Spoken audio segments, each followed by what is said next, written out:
योग दर्शन की 239वीं कक्षा।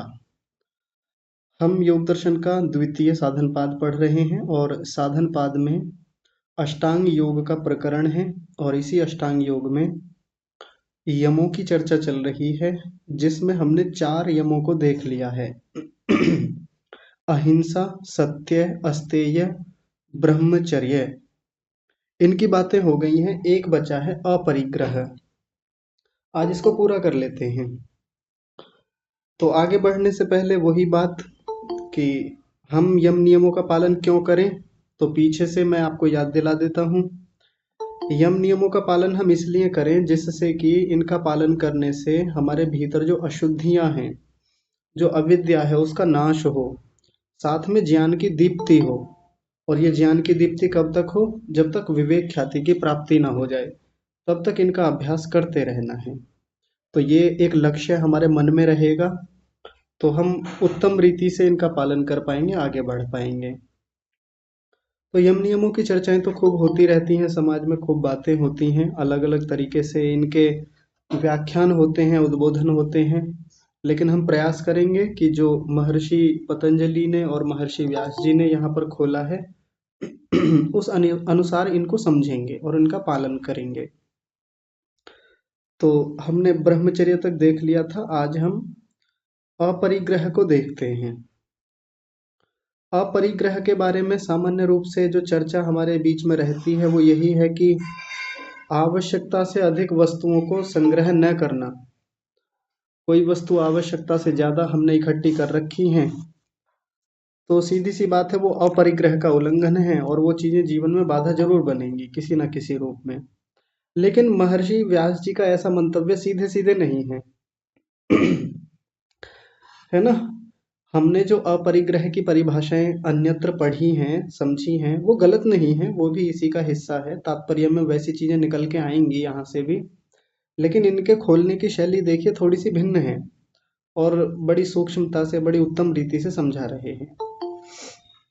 क्या कह रहे हैं? विषयाणाम अर्जन रक्षण क्षय संग हिंसा दोष दर्शनात् अस्वीकरणम अपरिग्रह इति एते यमाः।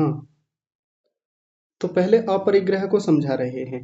अपरिग्रह क्या है? तो पहला बताया उन्होंने कि विषयाणाम, विषयों में कुछ दोष देखना, दोष दर्शन करना। ये दिख रहा है आपको? दोष दर्शनात्, दोष दर्शन देख करके अस्वीकरणम, उनको अस्वीकार कर देना। उन विषयों को, उन वस्तुओं को, उनमें दोष देख करके अस्वीकार कर देना, उनको छोड़ देना, हटा देना अपने पास से, ये अपरिग्रह कहलाता है। कितने सारे विषय हैं, शब्द स्पर्श रूप रस गंध, और यहाँ विषयों का मतलब यहाँ वस्तुओं से भी ले लेंगे। तमाम वस्तुएं, तमाम भोग की जो चीजें हैं हमारे जीवन में, उन सब में दोष देख करके उनको छोड़ देना, उनसे दूर हो जाना, उनको ग्रहण न करना, ये अपरिग्रह कहलाता है। थोड़ा सा अजीब लगेगा कि ऐसे कैसे, विषयों में दोष क्यों देखें, दोष ही क्यों देखना है। तो ये बात अभी आगे खोलेंगे, लेकिन पहले दोष बता रहे हैं कि वो दोष कौन से हैं। तो सबसे पहले कह रहे हैं अर्जन दोष। सुना है हमने अर्जन दोष? अर्जन दोष का मतलब है कि जब कोई व्यक्ति किसी वस्तु को पाना चाहता है, उसको प्राप्त करना चाहता है, तो उसके लिए उस वस्तु के लिए धन अर्जित किया जाता है, या सीधे सीधे वो वस्तु भी अर्जित की जाती है। तो अर्जन करने में समय लगता है, ऊर्जा जाती है। पैसा कमाएंगे, नौकरी करेंगे, खेती करेंगे, मेहनत मजदूरी करेंगे, या किसी भी प्रकार से करेंगे, तो अर्जन में यानी कमाने में समय तो जाएगा, बहुत सारी ऊर्जा खर्च होगी। तो उसको मना कर रहे हैं, कह रहे हैं कि विषयों में अर्जन दोष देखें कि पहले तो मैं कमाऊंगा सारी चीजों को, फिर कमाने के बाद में इनको इकट्ठा करूंगा, कमाने में ही मेरी पूरी जिंदगी निकल जाएगी, तो मैं कमाऊंगा ही नहीं। कमाऊंगा नहीं तो मेरा समय खराब नहीं होगा, मैं योग में अधिक समय दे पाऊंगा।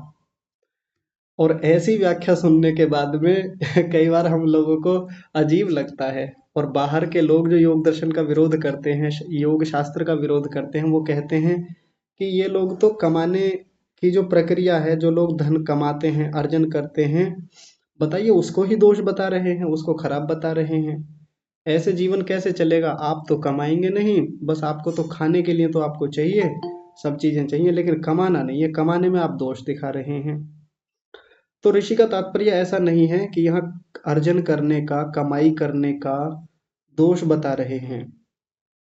वो इस तरीके से बता रहे हैं कि कई बार जीवन में कमाते कमाते कमाते कमाते हम इतना कमाते रहते हैं कि सारा जीवन उसी में चला जाता है, और वास्तव में जो योग के लिए करना चाहिए, आत्मोन्नति के लिए जो करना चाहिए, वो आउटपुट जो आना चाहिए, प्रतिफल जो आना चाहिए, वो आता ही नहीं। अर्जन दोष इस रूप में दिखा रहे हैं। बहुत ध्यान से समझने की बात है इस विषय को। नहीं तो अर्जन दोष को देख करके कितने लोग, कितने साधक, तथाकथित साधक, कितने तथाकथित आध्यात्मिक लोग कमाना छोड़ देते हैं, मेहनत मजदूरी या अपना नौकरी करना, बिजनेस करना, जो भी काम करना, वो छोड़ करके कि कमाएंगे, तो उसको तो दोष बता रखा है योग दर्शन में। कमाना तो निषेध है, कमाएंगे तो वो अपरिग्रह का उल्लंघन हो जाएगा, वो तो परिग्रह कहलाएगा। तो इस तरीके से कमाना धमाना छोड़ देते हैं। तो वैसा तात्पर्य नहीं है यहाँ पर। तात्पर्य क्या है कि हम कमाते समय ये देखें कि कमाना हमारे लिए मुख्य तो नहीं बन गया है जीवन में। बस अब यही तो नहीं रह गया है कि केवल कमाना और इस रूप में कमाना कि आउटपुट कुछ निकलता नहीं वहां से, और आत्मोन्नति कुछ हुई नहीं। और इस बात को मैंने पीछे भी कई बार कहा है, कक्षा में भी बातें हुई हैं कि जीवन में जब हम यहाँ तक आ गए हैं तो बहुत कुछ कमाया है, ऐसी बात नहीं है कि नहीं कमाया है, बहुत समय उनमें हमने लगाया है। जीवन का एक बहुत बड़ा हिस्सा चीजों को कमाने में, इकट्ठा करने में लगाया है हमने, और वो बुरी बात नहीं है। जब जीवन चलता है, जीवन को आगे बढ़ाते हैं, तो वस्तुएं चाहिए खाने पीने के लिए, जीवन यापन के लिए, ओढ़ने पहनने के लिए, इन सब के लिए वस्तुएं तो चाहिए, कमाना तो होगा, और वो आवश्यक है, उसका निषेध है नहीं। लेकिन इतना कमा करके, इतना सब कुछ करके अंततः मिला क्या? हमने प्राप्त क्या किया? अंततः मेरा क्या, मेरा खुद का क्या? ये सबसे मुख्य है। कितने लोग कमाते रहते हैं, कमा कमा के दूसरों के लिए रखते रहते हैं, और जब जीवन का अंतिम समय आता है तो उस समय ये समझ में आता है कि अपने लिए तो कुछ बचा ही नहीं, जो मेरा है वो कुछ है ही नहीं। आपको एक बड़ी रोचक बात बताते हैं। अभी पिछले दिनों सोशल मीडिया पर एक वीडियो बहुत वायरल हुआ। उसमें एक डॉक्टर हैं, संभवतः वो सर्जन हैं। तो वो अपनी एक बहुत सुंदर घटना बता रहे थे। यदि मेरी गलती हो कहीं पर तो आप ठीक कराइएगा, क्योंकि एक बार वीडियो देखा था, काफी समय हो गया। तो वो बता रहे थे कि उनकी ड्यूटी कुछ समय के लिए इमरजेंसी वार्ड होते हैं ना, उनमें लगी, जो आईसीयू होता है, जिसमें ऐसे मरीज आते हैं कि जिनकी स्थिति बहुत खराब होती है, जिनके जीवन के बचने का चांस बहुत कम रहता है। तो उन्होंने कहा कि मेरी ड्यूटी वहां पर लगी, और वहां ये सुनिश्चित रहता है कि इस व्यक्ति के बचने के, वो साफ साफ दिख जाता है हर डॉक्टर को कि अब ये व्यक्ति बचेगा नहीं, कितने भी प्रयास कर लें। तो ऐसे ही उनके यहाँ एक पेशेंट आए, एक मरीज आए। तो जब उनसे बातें हुई, तो वो व्यक्ति बहुत रो रहे थे, वो जो पेशेंट थे बहुत रो रहे थे भयंकर, और डॉक्टर को ये दिख रहा था कि ये बचेंगे नहीं, अब इनके जीवन का अंतिम समय है, और ये बात मरीज को भी बता दी गई थी। तो बहुत रो रहे थे वो भयंकर। तो डॉक्टर ने उनसे पूछा कि आप रो क्यों रहे हैं? अब तो जीवन वैसे भी जाने ही वाला है, और सीधी बात है कि बचेगा भी नहीं, तो आप थोड़ा खुश रहिए, प्रसन्न रहिए, शांति से जीवन अब जा रहा है, इसको छोड़िए। लेकिन रोए जा रहे हैं। तो इन्होंने पूछा कि क्यों रो रहे हो? मरीज ने बताया कि जीवन में वो सब किया जो नहीं करना था, और जो करना था वो नहीं किया। ये डॉक्टर अपना अनुभव बता रहे थे, और ये कहानी केवल डॉक्टर की या उस मरीज की नहीं है, ये कहानी ज्यादातर हम सब की है।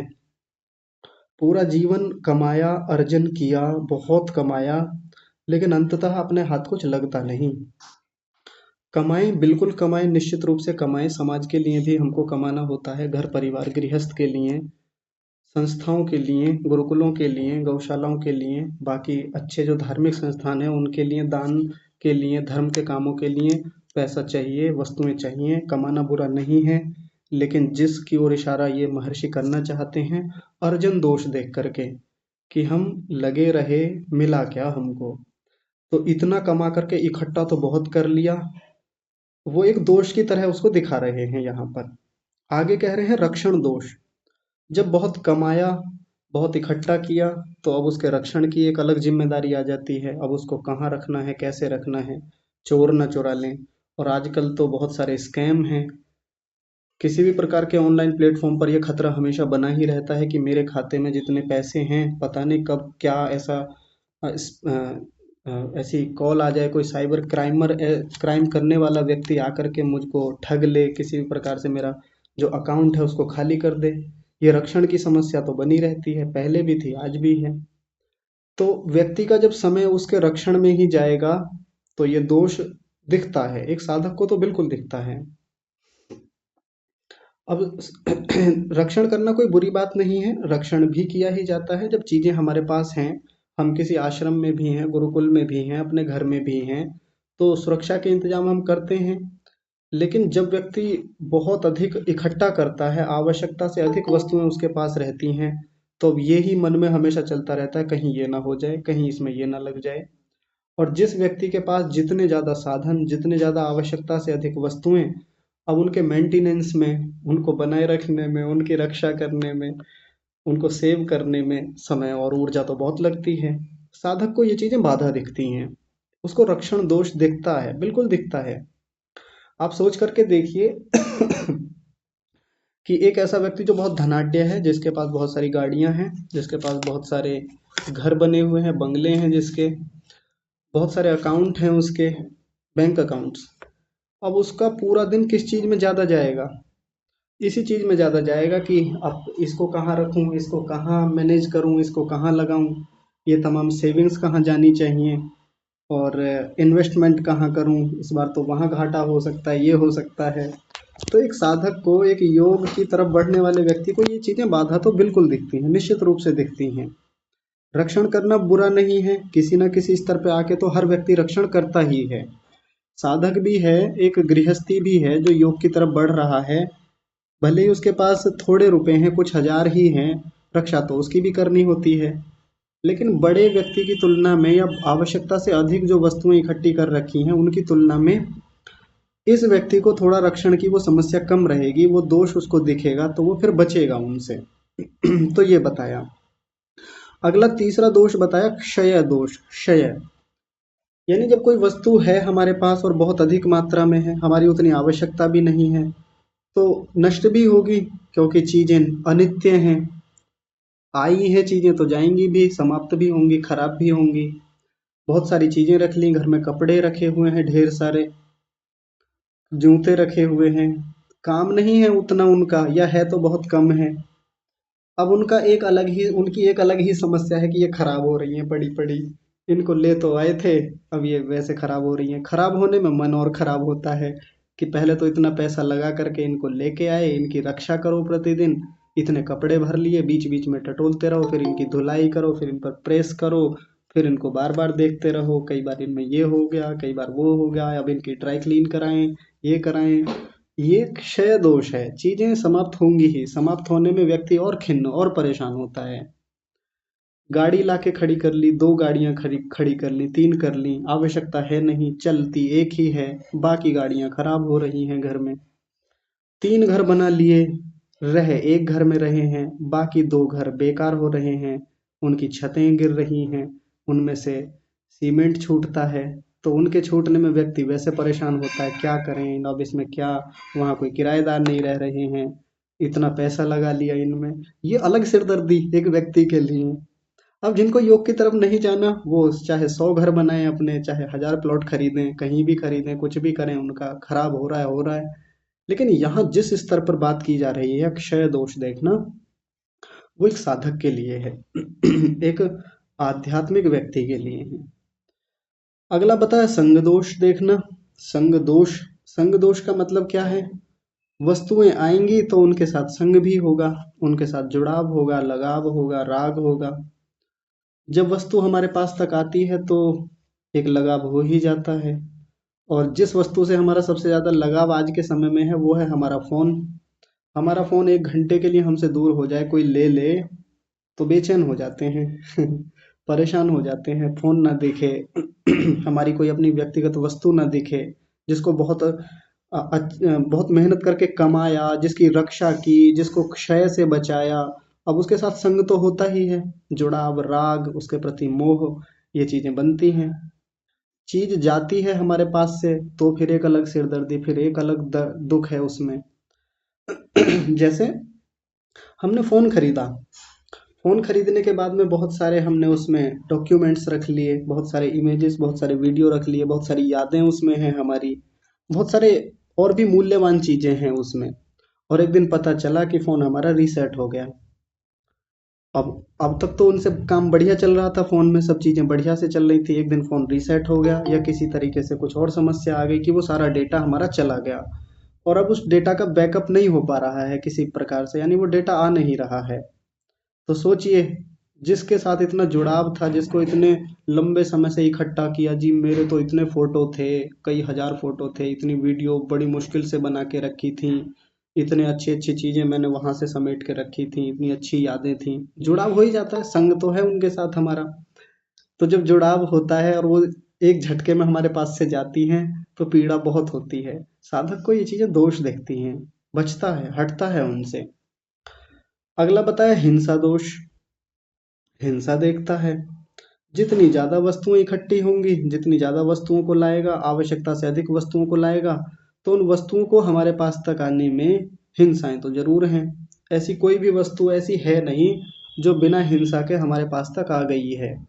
कोई भी वस्तु ले लीजिए, चाहे हमारे पास कुछ भी हो, हमने स्वयं ही क्यों ना कमाई हो, हमने स्वयं ही क्यों ना अर्जित की हो, उसको हमारे पास तक आने में हिंसा जरूर जुड़ी हुई है। साधक सूक्ष्मता में जाकर के देखता है कि इतने से काम चलता है तो चला लेना चाहिए, कोई ऐसा नहीं है कि बहुत अधिक मुझे इकट्ठा करना है। हिंसा दोष देख करके भी वस्तुओं से हटता है, उनका अस्वीकार करता है, ये अपरिग्रह है। चीजों को इकट्ठा करना बुरी बात नहीं होती, कमाना बुरी बात नहीं है, रक्षण क्षय करना कोई बुरी बात नहीं है, चीजों के साथ एक स्तर पर जुड़ाव बहुत अच्छा है, कोई बुरी बात नहीं है। चीजों से थोड़ा बहुत जुड़ाव रहता है तो चीजों की हम रक्षा कर पाते हैं, हम उनको साधन के रूप में ले पाते हैं। लेकिन जब इन सब के साथ ये चीजें अत्यधिक मात्रा में होती हैं, तो यही दोष बन जाते हैं और वो परिग्रह हो जाता है। परिग्रह यानी ग्रहण करना, परितः ग्रहण करना, चारों ओर से आ जाए, बस और ले लो और ले लो और खरीद लो और आ जाए, ये होता है परिग्रह, ये बड़ा दोष है। और अपरिग्रह, उतना ग्रहण ना करना जितना आवश्यकता है या भविष्य के लिए इकट्ठा करना है वो उतना करना। भविष्य के लिए भी इकट्ठा करना बुरी बात नहीं होती, भविष्य में भी कुछ आपातकालीन समस्याएं आ सकती हैं तो उनके लिए भी व्यक्ति बचा के रखता ही है। तो यहाँ उनको दोष के रूप में दिखा रहे हैं। एक बहुत महत्वपूर्ण बात है जिन पर प्रायः चर्चा नहीं होती, और यहाँ विषयाणाम शब्द देख करके बस वस्तुओं का ग्रहण किया जाता है कि भाई आवश्यकता से अधिक वस्तुएं हमको नहीं ग्रहण करनी, इसमें रक्षण दोष है, इसमें अर्जन रक्षण क्षय संग हिंसा दोष है, तो इनको छोड़ देना चाहिए। लेकिन आज आपके सामने एक बहुत महत्वपूर्ण बात रखेंगे जिस पर बहुत कम विचार जाता है हमारा। यहाँ विषयाणाम शब्द जब ऋषि ने दिया तो विषय में सभी चीजें आ जाएंगी, वस्तुएं भी आ जाएंगी, भोग की सब सामग्रियां भी आ जाएंगी, शब्द स्पर्श रूप रस गंध जो भी वो सारे विषय हैं वो सब आ जाएंगे। लेकिन मैं जो इसमें एक चीज और जोड़ूंगा वो है विचार। विचार भी इसी में ले लेंगे। हम लोग बहुत सारे विचारों का भी अर्जन करते हैं, बहुत सारे विचार, बहुत सारी बातें, बहुत सारे इनपुट्स, बहुत सारी जानकारियां, उनको लेते हैं, इकट्ठा करते हैं।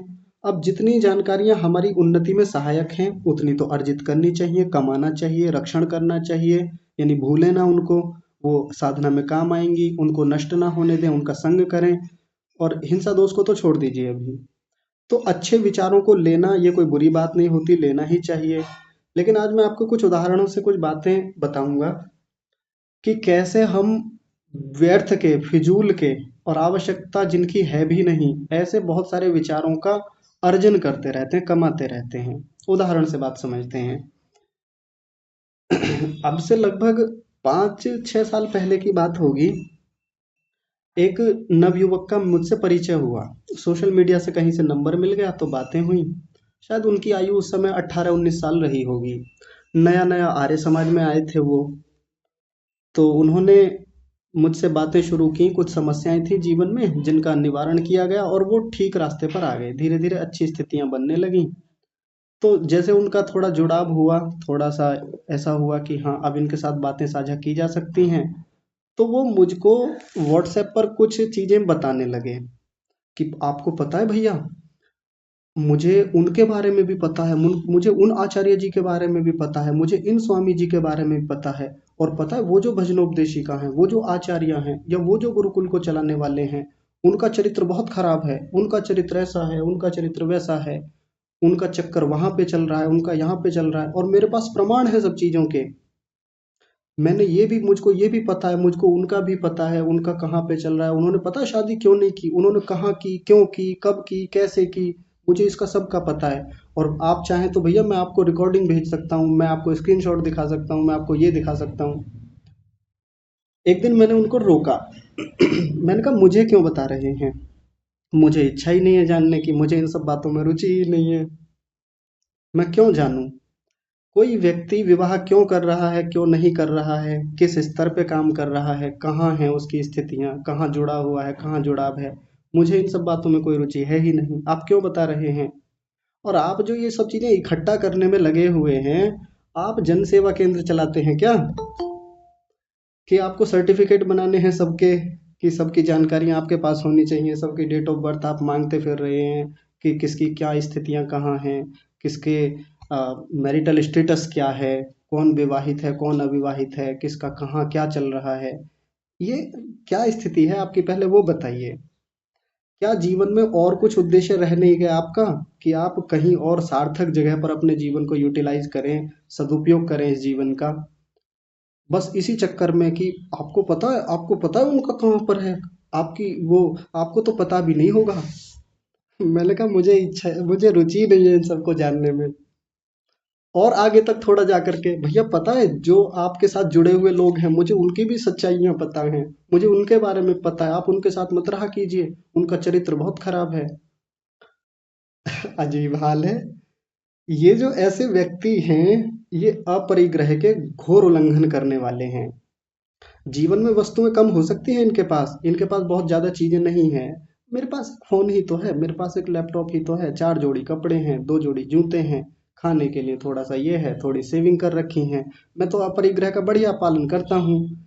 अपरिग्रह का पालन तो आप अच्छे से कर रहे हैं बाह्य भौतिक वस्तुओं के आधार पर, लेकिन विचारों के आधार पर जो इतनी घटिया चीज़ें, बेकार की चीज़ें जिनका जीवन में कोई मूल्य नहीं है, कोई महत्व नहीं है, बिना बात के दूसरों के जीवन में ताक झांक करके इतनी जानकारियां इकट्ठी की, ये अपरिग्रह का उल्लंघन नहीं तो क्या है।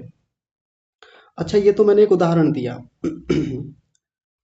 ये उदाहरण केवल एक सामान्य व्यक्ति का नहीं है, कई बार गुरुकुलों के लोगों से बातें होती हैं। जैसे मैं एक उदाहरण देता हूँ, नाम लिए बिना ही उदाहरण दूंगा।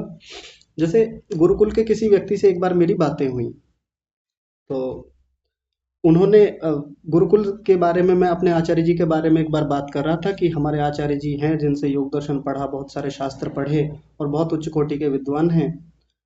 तो अब इतने में वो सामने जिनसे मेरी बातें हो रही थी, उन्होंने दोष गिनाने शुरू कर दिए। आपको पता है उन्होंने किस उम्र में आके शादी की, उन्होंने 48 वर्ष में शादी की, ऐसे किया वैसे किया, इससे किया शादी, और ये था उनका, तो इनका ये भी था, पहले सन्यास की घोषणा कर दी थी, बाद में फिर गृहस्थ में चले गए, ऐसा हुआ वैसा हुआ, बहुत सारी बातें बताई। मैंने कहा चलिए ठीक है, आप जिस व्यक्ति के बारे में ऐसी बातें बता रहे हैं वो दर्शनों का बहुत बड़ा विद्वान व्यक्ति है, वेदों का भी, व्याकरण का भी, उसने जो भी विचार किया होगा वो उसका अपना स्वतंत्र निर्णय है, वो कहाँ क्या करता है। लेकिन आप मुझे बताइए, आप तो गुरुकुल में साथ रहे, आपका तो उनके साथ जुड़ाव रहा, विद्या के स्तर पर आप क्या ग्रहण कर पाए उनसे, आप अपनी उन्नति के लिए साधना के स्तर पर उनसे सीखे क्या। आप तो साथ रहे गुरुकुल में, मैंने कहा मैं तो कभी उनके साथ नहीं रहा, आज तक मैंने अपने गुरु को देखा भी नहीं। तो आपने क्या अर्जित किया, क्या ये जानकारियां इकट्ठी की आज तक आपने, कि उनका कहाँ चक्कर था, वो कहाँ गए, दोष क्या थे उनके जीवन में, क्या स्थितियां चल रही थी, बस यही इकट्ठा करने में लगे रहे पूरा जीवन। आपने उस विद्वान से कभी दर्शन की कोई बात पे चर्चा की हो, कभी किसी शास्त्र पर चर्चा की हो, व्यवहारिकता के कुछ मूल्य सीखे हों। नहीं, कुछ भी नहीं। और गुरुकुल में कई वर्षों तक रहने के बाद, 10-10 12-12 वर्षों तक वहाँ विद्या अध्ययन करने के बाद, केवल वही जानकारियां इकट्ठा करके ज्यादा लेके आए हैं कि यहाँ ये चल रहा था, वहाँ वो चल रहा था, ये चीजें थी, वो चीजें थी। अब ये बात केवल गुरुकुल वालों की भी नहीं है, मैं सबको नहीं कह रहा, बहुत अच्छे अच्छे लोग भी गुरुकुलों से हैं, बहुत सुंदर रीति से उन्होंने पढ़ा है, साधनाएं हैं उनकी बहुत ऊंचे स्तर की। हैं कुछ लोग ऐसे भी जो विचारों के नाम पर, व्यर्थ की बातों के नाम पर, बिना बात का परिग्रह, बिना बात की चीजों का संग्रह, बिना बात के विचारों का संग्रह चले जा रहा है, चले जा रहा है। ये चीजें हमारे घरों में भी होती हैं। अब अजीब लगेगा थोड़ा।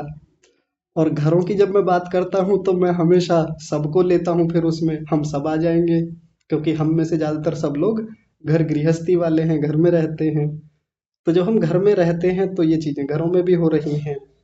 घर में किस व्यक्ति के प्रति हमारा द्वेष है, रिश्तेदारियों में क्या चीजें चल रही हैं, पड़ोस में क्या चल रहा है, उनके पड़ोस में क्या चल रहा है, हमको सब जानकारियां होती हैं। जबकि उन जानकारियों का जीवन में लेश मात्र भी महत्व नहीं है। आपको पता है उनकी लड़की का चक्कर कहाँ पे चल रहा है, उनकी लड़की किसके साथ भाग गई थी, उनका कहाँ पे चल रहा है, उनके लड़के के बारे में आपको पता है, उनकी तो शादी टूट गई, उनका तो ये हो गया जी, उनका तो ऐसे हो गया, उनका तो ब्रेकअप हो गया, उनका तो तलाक हो गया। आपको उसका नहीं पता, जिनकी शादी में गए थे उनका तो तलाक ही हो गया जी। फिर उस बात को दुनिया भर में बताएंगे, जबकि इन बातों का जीवन में अपनी उन्नति से कोई लेना देना नहीं, कुछ भी नहीं। लेकिन ताक झांक, लेकिन वो बेकार में उन सब चीजों को अर्जन करना, ये भी अर्जन करने में ही आएगा। कहीं शादी में गए, पार्टी में गए, कहीं किसी फंक्शन में हैं। अब शादी पार्टी फंक्शनों में खाने के अलावा और ज्यादा काम होता नहीं, तो फिर उल जलूल की बातों के लिए ही ज्यादा समय बचता है। बुरा लग सकता है लेकिन होता तो यही है, सच्चाई तो यही है। ज्यादा कुछ हम करते थोड़ी है वहां जा करके, खाना पीना, सजना संवरना, थोड़े बहुत काम करवा दिए इधर उधर के। अब इसके अलावा और कुछ यदि काम बचता है ना, तो फिर इंफॉर्मेशंस का ट्रांसफर ही बचता है, सूचनाओं का आदान प्रदान। फिर और उसमें सार्थक चर्चाएं नहीं होंगी। सार्थक चर्चाएं होती भी है तो 10-20% होंगी, बाकी 70-80% वही बेकार की चर्चाएं, व्यर्थ की चर्चाएं, और हम अर्जन करने में लगे हुए हैं। अच्छा, अच्छा, और बड़े ध्यान से सुनेंगे क्योंकि इन सब चीजों में रस बहुत आता है, बहुत मजा आता है। अभी तक जो अपरिग्रह की हमने परिभाषा सुनी, पढ़ी, कहीं से भी जानी, आवश्यकता से अधिक वस्तुओं का संग्रह न करना, तो हम सोचते रहे हाँ हम अपरिग्रह का पालन तो कर रहे हैं। लेकिन विचारों के स्तर पर घटिया, बेकार के, व्यर्थ के, मूल्यहीन इतने विचार, इतनी बातें, इतनी इंफॉर्मेशन, इतना डेटा हमने अपने मस्तिष्क में डाल रखा है, और फिर बाद में शिकायतें करते हैं। साधना में मन नहीं लगता जी, क्या करें, समय नहीं मिलता, क्या करें, बैठते हैं तो विचार बहुत आते हैं। इतना जब इकट्ठा कर लिया, अभी भौतिक वस्तुओं की बात नहीं है, भौतिक वस्तुओं में तो जितना समय लगाया वो अपनी हानि अलग करी ही करी।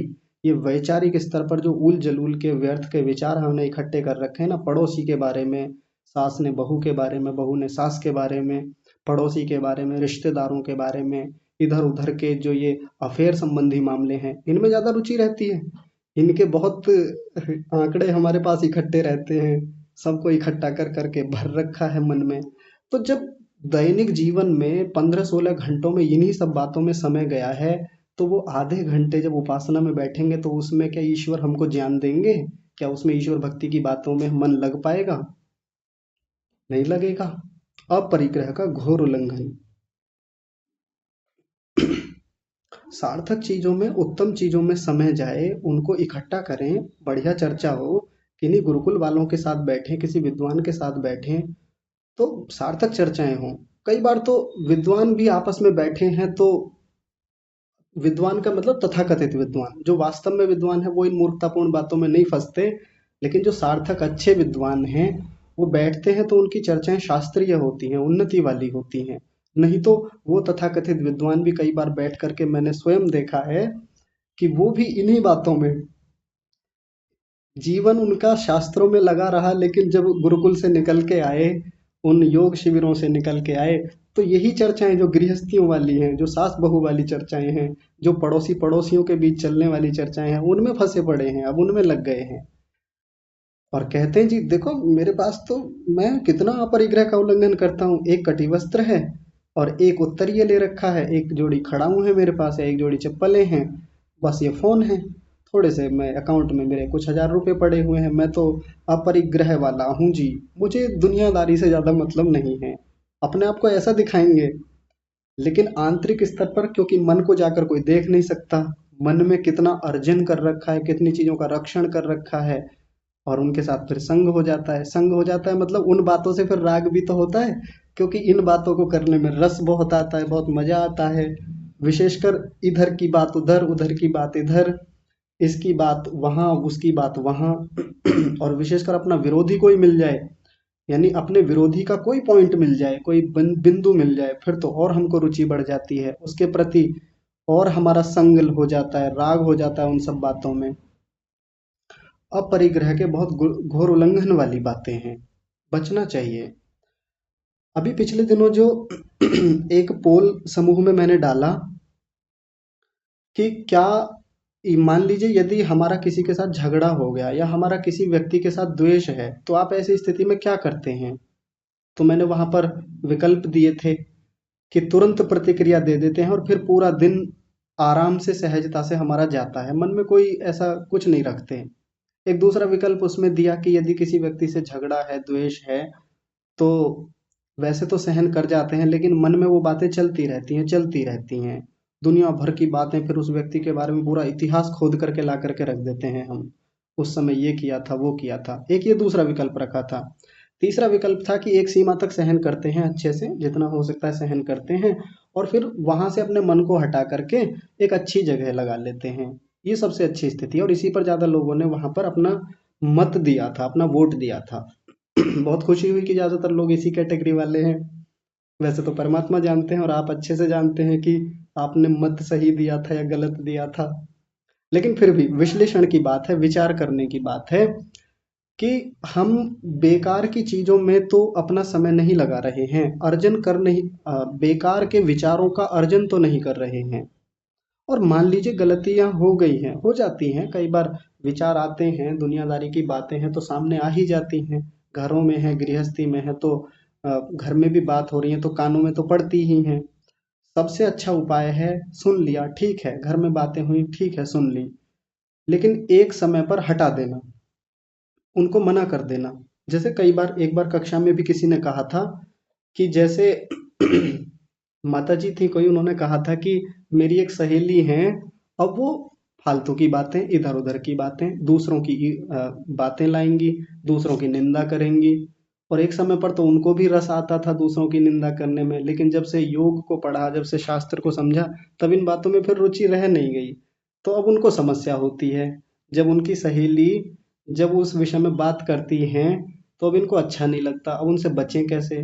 तो सीधी बात है, मना करें, अपने मन को वहां से हटाएं या उस व्यक्ति को हटाएं वहां से। क्योंकि जब बार बार उन व्यर्थ की चीजों पर चर्चाएं होंगी, वो विचार अंदर जाएंगे, तो फिर वो परेशान करेंगे एक ना एक दिन। बचना चाहिए, और वहां से बच करके अपने मन को किसी सार्थक चर्चा में लगाएं। और मैं हमेशा कहता हूँ, हमारे पास चिंतन करने के लिए, चर्चा करने के लिए हजारों विषय हैं, पर नहीं, हमको उन हजारों सुंदर, अच्छे, सार्थक विषयों पर अपना मन नहीं लगाना। हमको उस एक बिंदु पर जाकर अपना, अपने मन को खराब करना है, जिसकी वजह से जिंदगी तबाह कर रखी है हमने, अपनी खुद की, किसी और की नहीं, अपनी खुद की कर रखी है। और या किसी के साथ लग करके, किसी के साथ जुड़ करके, किसी के साथ चर्चाओं में, व्यर्थ की चर्चाएं, व्यर्थ की बातों का आदान प्रदान, ऐसे लगा रखा है अपने जीवन को।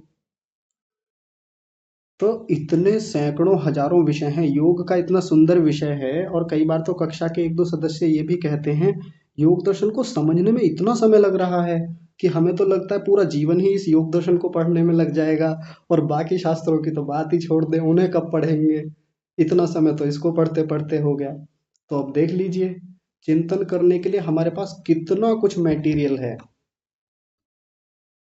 तो फिर उन बेकार की चीजों को इकट्ठा करने के पास के लिए समय कहाँ से आता है? अब देखिए, जो व्यक्ति सार्थक चर्चाओं में लगा हुआ है ना, वो समय का बहाना नहीं बनाता कभी भी, क्योंकि वो अपने जीवन को सार्थक दिशा में लगाए हुए है। उसका थोड़ा भी समय बचता है तो वो पुस्तक उठाता है, उसका थोड़ा भी समय बचता है कहीं से, अपने काम से, अपने कमाई से, घर गृहस्थ को चलाने से, तो फिर वो प्रवचन सुनता है, वो सार्थक चर्चाएं करता है, अच्छे लोगों से मिलता है, उनके पास बैठता है, सत्संगों में जाता है, सार्थक कामों में लगता है, यज्ञ हवन आदि में लगता है, संध्योपासना में लगता है, वो भी समय नहीं बचता तो एकांत में बैठ करके आत्मचिंतन करता है, अपने जीवन को टटोलता है, या अपने व्यवहारिक जीवन में चल रहे दोषों को देखता है, अच्छी स्थितियों को देखता है, व्यापार को देखता है, बाकी सब चीजों में लगता है। लेकिन जिस व्यक्ति के पास सार्थक उद्देश्य नहीं है, जीवन में सार्थक लक्ष्य नहीं है, तो फिर उल जलूल चीजों में, व्यर्थ की बातों में, इधर उधर की निंदा करने में, चुगली करने में, ईर्ष्या आदि में, इनमें ही तो समय जाता है फिर। और सीधी सी बात है, जब उन सब में समय जाएगा तो बहुत चीजें ग्रहण करेगा, परिग्रह करेगा उन सब बातों का। और फिर एक समय के बाद जब उसको पूछा जाए कि साधना करते हैं आप, उपासना करते हैं, या कक्षा में क्यों नहीं आते, या आप पढ़ते क्यों नहीं है, स्वाध्याय कैसा चल रहा है, ले दे के एक ही बहाना, समय नहीं मिलता जी, क्या करें समय नहीं मिलता।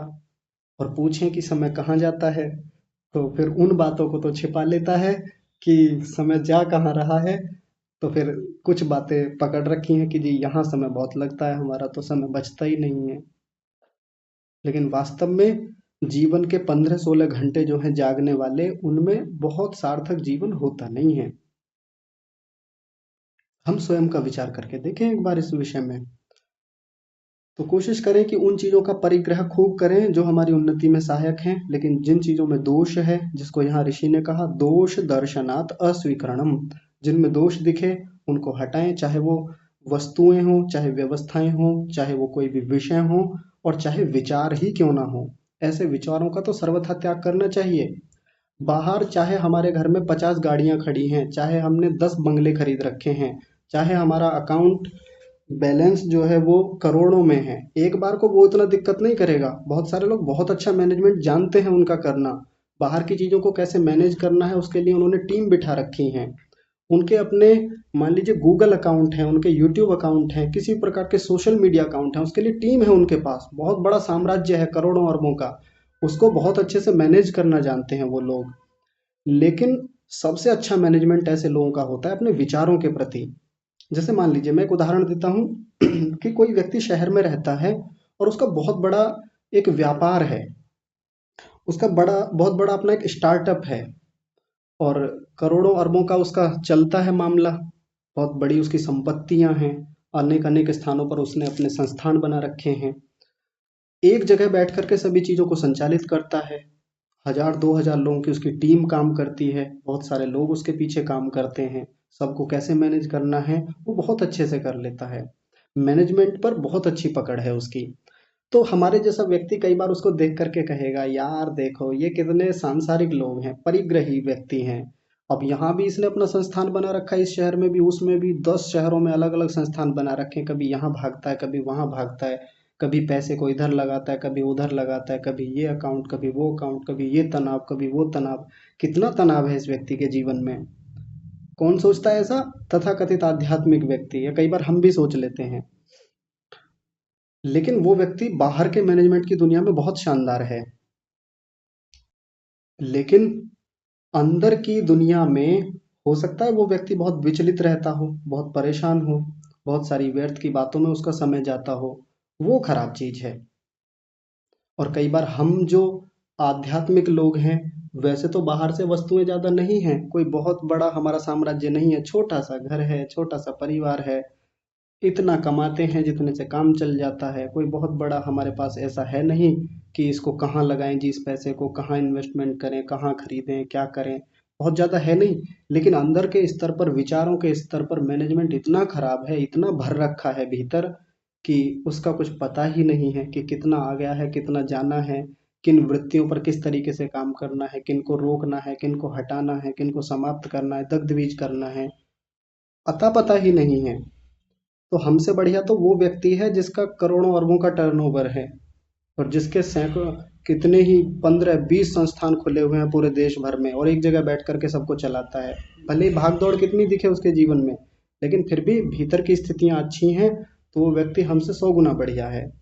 क्योंकि विचारों के स्तर पर यदि अपरिग्रह नहीं है, यानी विचारों के स्तर पर परिग्रह बहुत ज्यादा है, खराब स्थिति है, योग के स्तर पर तो बहुत हानि की बात है ये। इसलिए मूल रूप से तो हमको यही काम करना पड़ेगा, यही देखना पड़ेगा। तो अपरिग्रह के बारे में ये थोड़ी सी बातें मैंने आपके सामने रखी हैं। किसी व्यक्ति विशेष के बारे में ये बात नहीं है, सबके बारे में है, विचार करने की बात है। हम अपना अपना अवलोकन करेंगे और देखेंगे, क्योंकि बहुत महत्वपूर्ण है, साधना में बहुत सहायक रहता है, अपरिग्रह करना चाहिए। तो आज का विषय तो इतना ही रखते हैं। कुछ प्रश्न व्हाट्सएप पर आए हुए हैं और बाकी आपके भी प्रश्न होंगे, उनको कल की कक्षा में देखेंगे। आज तो समय हो गया है, कक्षा को यहीं विराम देते हैं। जुड़ने के लिए सभी का बहुत धन्यवाद। आज की कक्षा को यहीं विराम। आप सभी को सादर प्रणाम।